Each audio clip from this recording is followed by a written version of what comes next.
Ibadah keluarga Rabu 10 Juni 2020.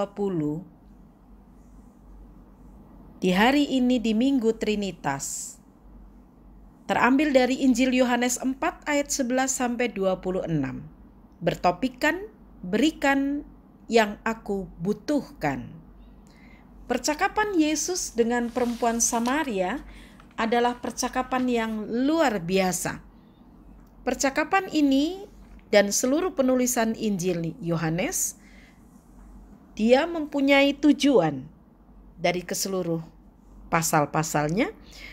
Tujuan setelah orang membaca Injil Yohanes, kita yang membacanya semakin percaya bahwa Yesus adalah Mesias, Anak Allah, dan supaya oleh iman kita memperoleh hidup di dalam namanya.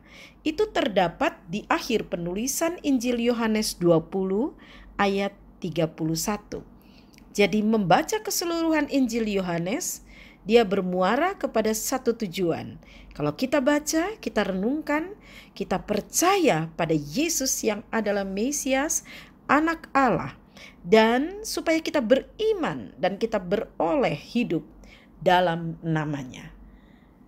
Situasi umat pada saat itu atau jemaat pada saat itu di sekitar tahun 100 Masehi, mereka mengalami ajaran gnostikisme yang bercampur filsafat, ajaran-ajaran agama yang bermacam-macam, sehingga penulis Injil Yohanes mempunyai kepentingan untuk menyatakan tentang identitas Yesus sebagai Tuhan, Mesias, Anak Allah.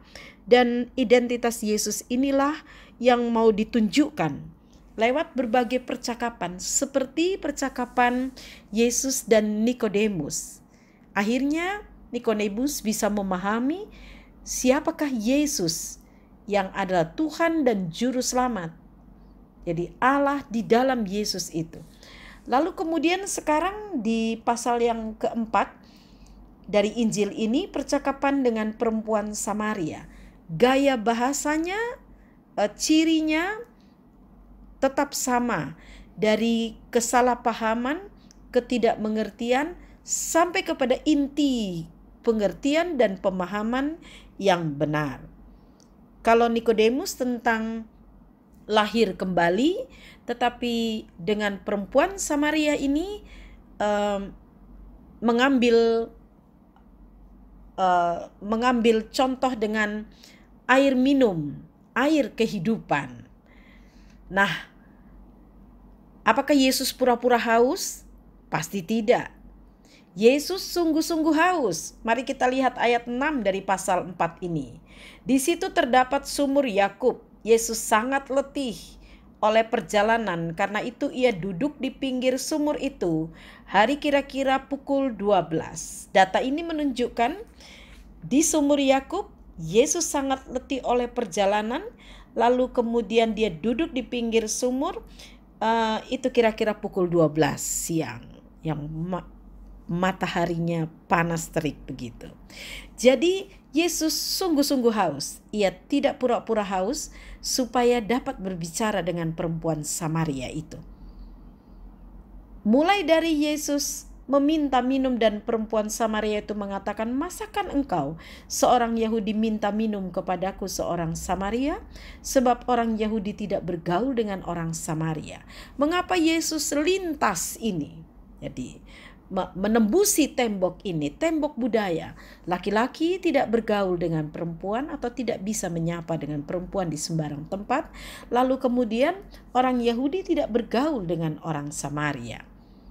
Nah, sekarang dari percakapan tentang minta minum, lalu diarahkan Yesus ke kalau Yesus punya air kehidupan yang kalau kamu minta, kamu meminumnya, kamu tidak akan haus lagi. Nah, itu dikatakan oleh Yesus. Tetapi barang siapa minum air yang akan kuberikan kepadanya, ia tidak akan haus untuk selama-lamanya. Sebaliknya air yang akan kuberikan kepadanya akan menjadi mata air dalam dirinya yang terus-menerus memancar sampai kepada hidup kekal. Jadi keinginan utama Yesus itu hanya ingin menyelamatkan manusia, termasuk perempuan Samaria ini. Keinginan Yesus adalah mencari yang hilang, menyelamatkan yang terhilang, menjangkau, reach out. Jadi menjangkau yang terhilang, yang tersisihkan, yang menderita, yang berdosa, yang miskin, yang papa, yang terhina. Itu tujuan utama, lebih dari sekedar makan atau minum. Jadi kebutuhan rohani seperti itu hanya dapat dijawab dan dipenuhi oleh Yesus, dan Yesuslah yang sanggup untuk memenuhi kebutuhan itu. Air hidup itu sama dengan Yesus sendiri yang memberikan kepada manusia yang berdosa hidup kekal. Minum yang tidak membuat kamu haus lagi adalah hidup yang bersumber pada Yesus itu sendiri, karena akulah air hidup. Hidup yang bersumber pada Yesus. Itu mau ditekankan di sini bahwa tidak ada seorang pun yang bisa minum air hidup apabila hubungannya terputus dengan sumber itu, yaitu Yesus sendiri. Tidak bisa kita minum air kalau kita jauh dari sumbernya. Nah, perempuan itu ingin sekali untuk mendapatkan apa yang dikatakan Yesus secara rohani itu. Dan dia ingin mendapatkannya. Dan Yesus mulai masuk dalam percakapan yang lebih dalam lagi. Dari keheranan perempuan Samaria ini. Yesus gak punya gayung. Yesus tidak punya timba paling tidak ya. Mengapa dia mengatakan tentang hal yang rohani ini? Di sini penulis Injil Yohanes mau menonjolkan tentang kemanusiaan Yesus tapi juga keilahian Yesus. Dia sumber hidup. Siapapun orang yang dekat dengannya dapat minum air itu dan tidak akan haus. Dalam arti apabila hubungan itu tidak terputus dengan sumbernya.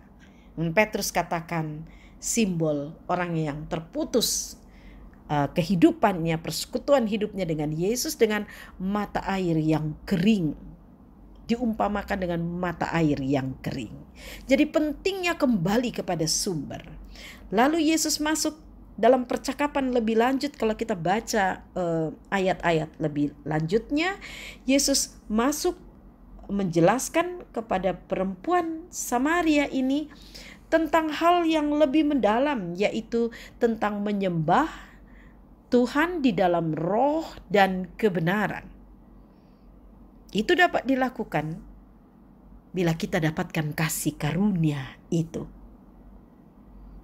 Dan kita menyambutnya dengan sungguh-sungguh.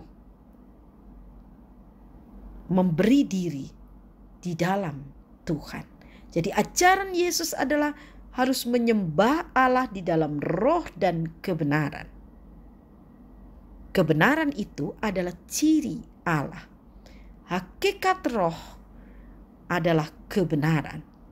Menuntun manusia kepada kebenaran Injil Yesus Kristus. Kebenaran Allah di dalam anaknya dan melalui kuasa Roh Kudus. Minggu Trinitas mau menjelaskan tentang bagaimana karya keselamatan Allah di dalam Yesus itu begitu kuat dalam kehidupan kita untuk menuntun kita kepada hidup yang kekal.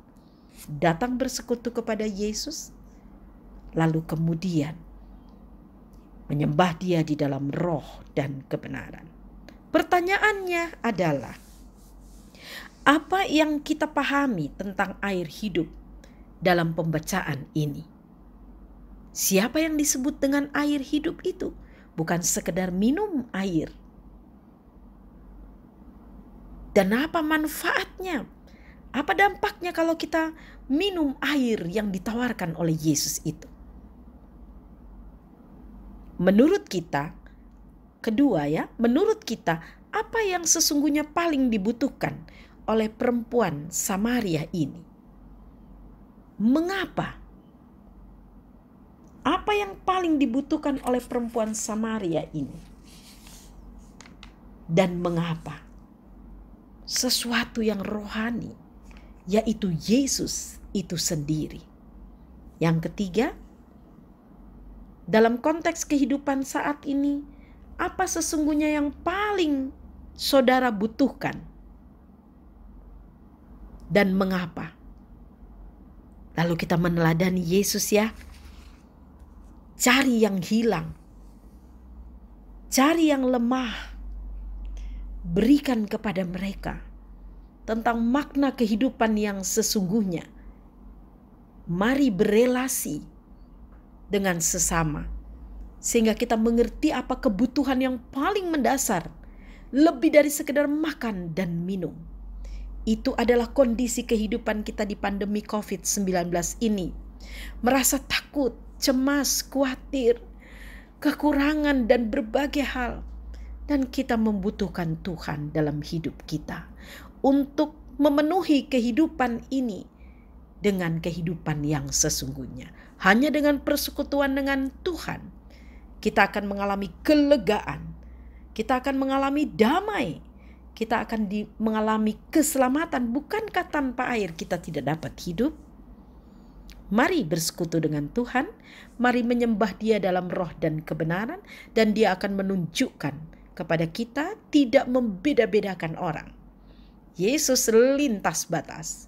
Dia bersekutu juga dengan orang Samaria yang dibenci oleh orang-orang Yahudi.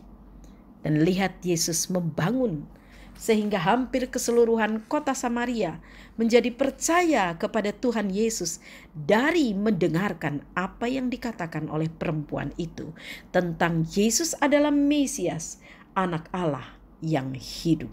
Seberapa jauh kita butuh Yesus dalam hidup kita. Amin.